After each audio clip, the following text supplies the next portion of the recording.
Namaskar everyone.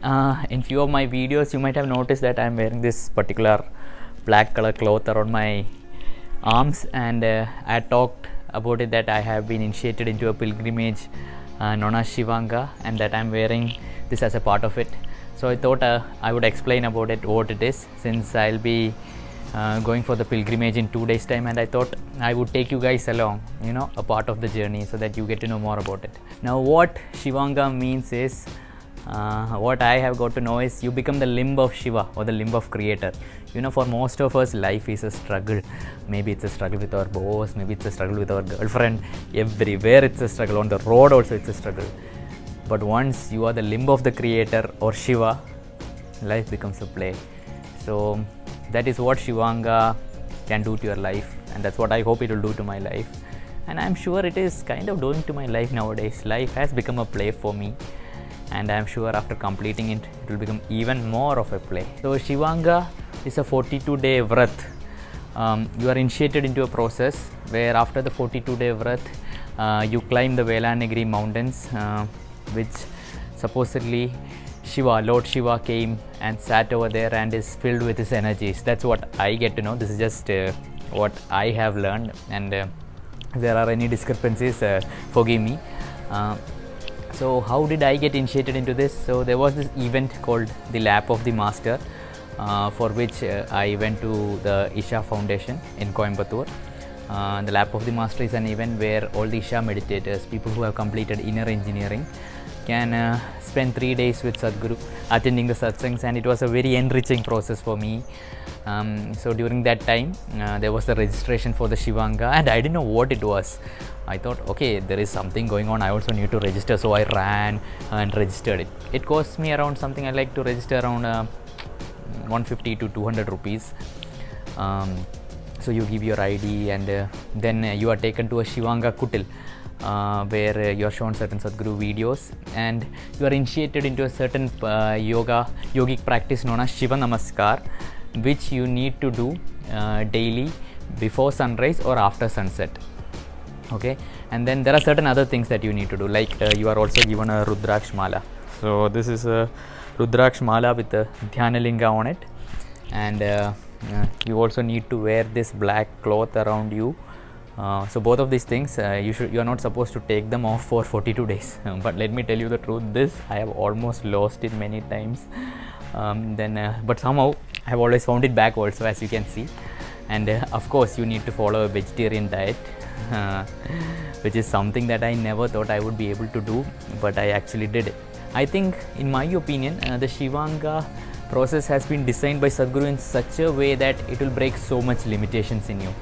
And there is this one thing in this process that you need to do that will break so much limitations. It broke so much limitations in me, and I'm sure many of the people who have done the Shivanga pilgrimage already would attest to it. But I won't tell what it is, because when I heard it from Sadguru during the initiation, I thought, okay, I'm not going to do this. No way am I going to do it. But I did it, and it brought a certain kind of peace and freedom inside me, which I never thought doing it would actually bring in me. So I do not want to destroy that experience for you, and I want you to know it from Sadguru only what that is. Talking about limitations, as I said, it is designed in such a way that it breaks various limitations. Like, earlier when I used to see people wearing Rudraksh Malas or, armbands like this, I thought, oh, what kind of religious people is this? What kind of nonsense is this? But when I myself am wearing it, I realized that how judgmental I was. And I think, in my opinion, all these processes are, you hear from people that you should not judge others.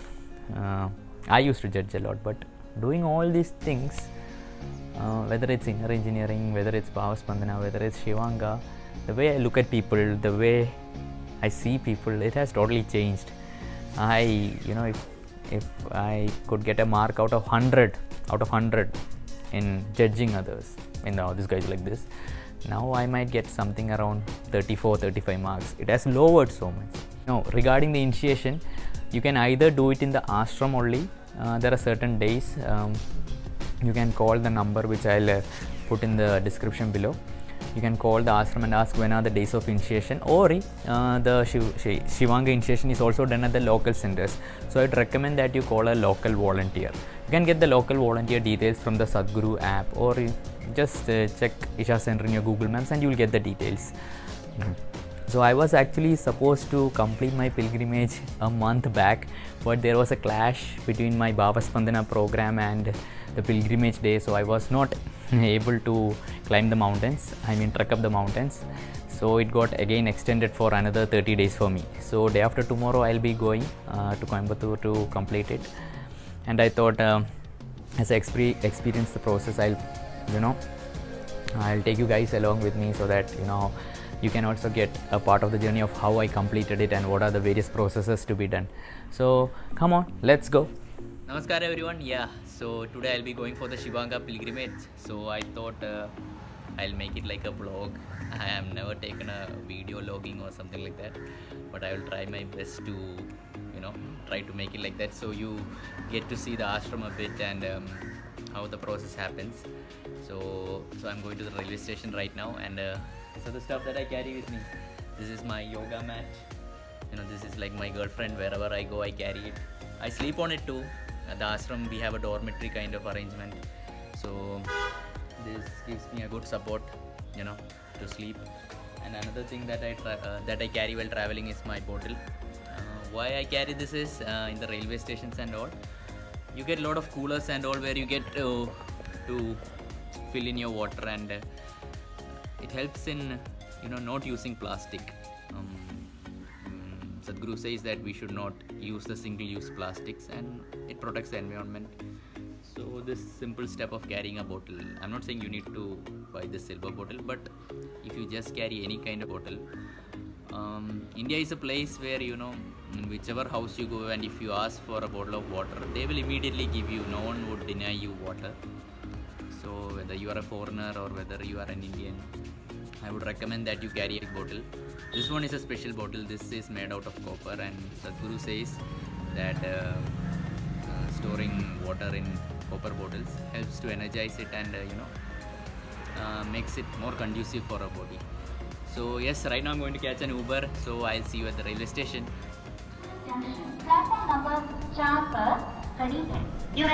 Hi everyone, so I just reached at the railway station. Yeah, my train is waiting over here. It starts from here. It's the Ernakulam junction. So my coach is very far. It's in the front. So I'm just walking till there. Hey, namaskaram. I just reached Coimbatore. It's 1 PM. I'm like 45 minutes late. So now I'll grab some lunch, and then from here I'll catch a bus, and I think it's a 1-hour journey. So let's go to the Isha Foundation.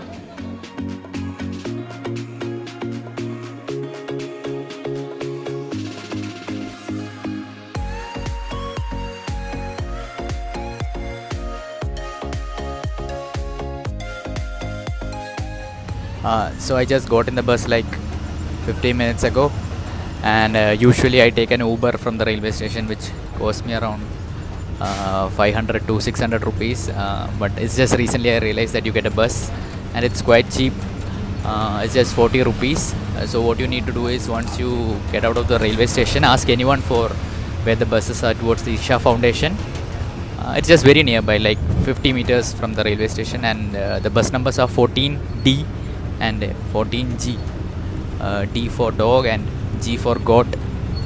So get into the bus and it will just cost you 40 rupees, and maybe you might not get a seat immediately, but after like 15 minutes you will get seat, as Isha Foundation is kind of like the last stop, I think, and people constantly keep getting down, and you will be able to travel in enjoying all the scenic view and all, like I'm just showing now.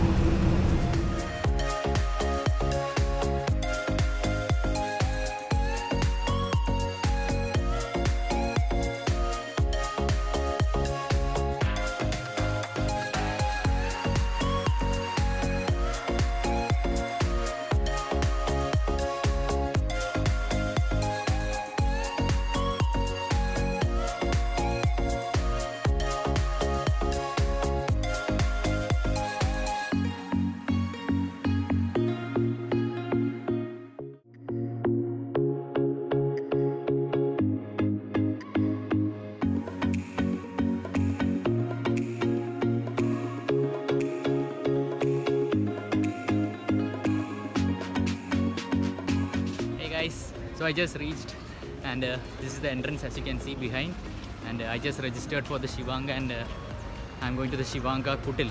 That is where the stay for the people doing the Shivanga pilgrimages. So I'm just walking towards it. This is also the path where you go to the Adiyogi. See this path, it leads to the Adiyogi. Yeah, so I'll take more videos and put it all together. And yeah, you get to do a bullock cart ride to the Adiyogi, as you can see over there.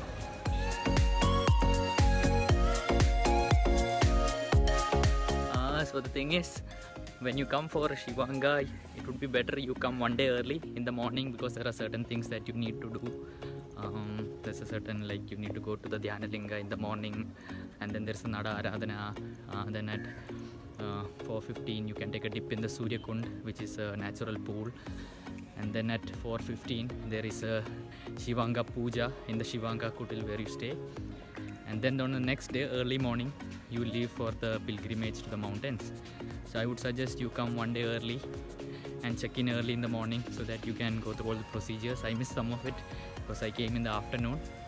So anyways, I'm starting from where I can. I'm going to take a dip in the Surya Kund. So that's where I'm going now.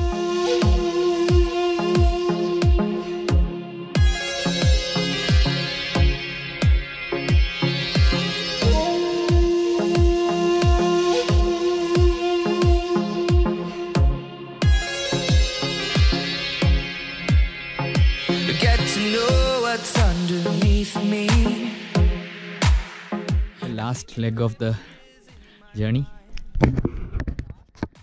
Can you see me? This is the 7th hill. This is the last leg of the journey. I'll see you on top. Namaskaram. Get to know the sounds and all the signs, 'cause you only know it's right. Get to know it when you're in the light, 'cause we only know we try.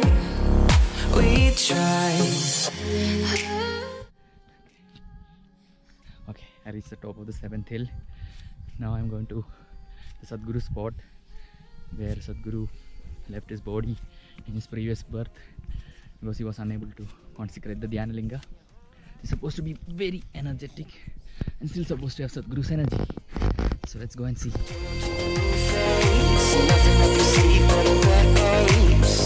Looking out for the next place.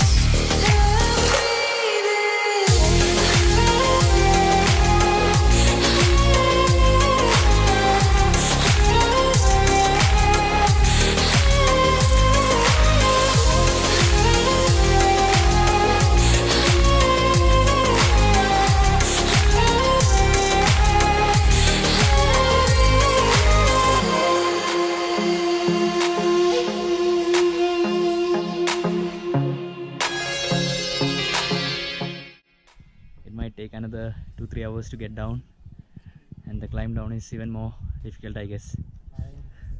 Namaskaram. 'Cause where do you run when you want your peace? So guys, that was my first video logging. I hope I was able to cover some of the aspects of Shivanga for you. I know you have lot more doubts about what it is, and lot of other queries. You can put it in the comment section. I'll try to answer it. But one thing I would say is, it's better that you go with a lot of doubts. It's better that you go with the feeling of what is going to happen and all, because then you will get a different kind of experience. If you try to know everything and go, I think maybe your experience might be a little diminished. Like when I went for the lap of the masters, someone said there is some Shivanga going. I just ran off to register for it. I didn't know what it was. I didn't know whether it was a pilgrimage or not. I was just open to it. And I think that's why my experience is so profound. There is, after doing it, when I reached home, there is some, calmness in me. There is a lot of peace, a lot of connect. The experience of not letting others affect me, that happiness from within. There's some kind of impact. I'm not able to articulate it properly, but it is deeply a reality in my everyday life. life is just happening very beautiful. And this particular pilgrimage, I have been to a lot of pilgrimages, temples and all, but usually when I go there, it's basically for family. They take us, come home, let's go. When you reach there in front of the deity, you don't even get to, like 2 minutes, you don't even get to stand like this and see the deity. It's all about untouchability. A lot of things goes on. The temple was built for something, and now it is totally going on for some other thing. It's kind of like even on the sideways, full garbage, plastic and all that stuff. But this was totally beautiful. You climb up in your own pace. You can sit anywhere, you can meditate, you can enjoy the nature, the kind of scenery. If you have seen in my video, it deeply touches you. Like, I have been to a lot of, I've been to Vietnam, beautiful places, to Munnar, great places. But that was not a pilgrimage, that was kind of like a tourist thing. But when you go on a pilgrimage, it's kind of like you are building yourself up. It's enhancing you in some way.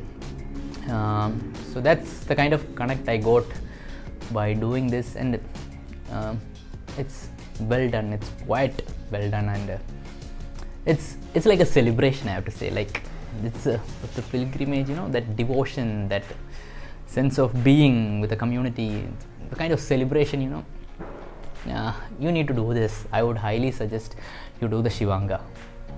It will transform your life. It has that potential. Again, the vision of these videos, it's Sadhguru's same mission: a world full of love, light and laughter. Let's make it happen.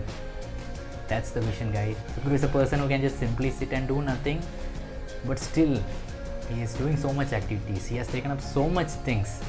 If you look at his activities, it's kind of inhuman. I don't know whether he sleeps for at least 2 hours a day or 3 hours, but that is quite inhuman. And the only thing that you and I can do is somehow aid him in these activities. So let's do that. Let's make it happen. So that's it. I hope you like the video. So do give me a like, do subscribe to my channel, and don't forget to click the bell icon so that you get an immediate notification when I put out my next video. So until next time, namaskaram.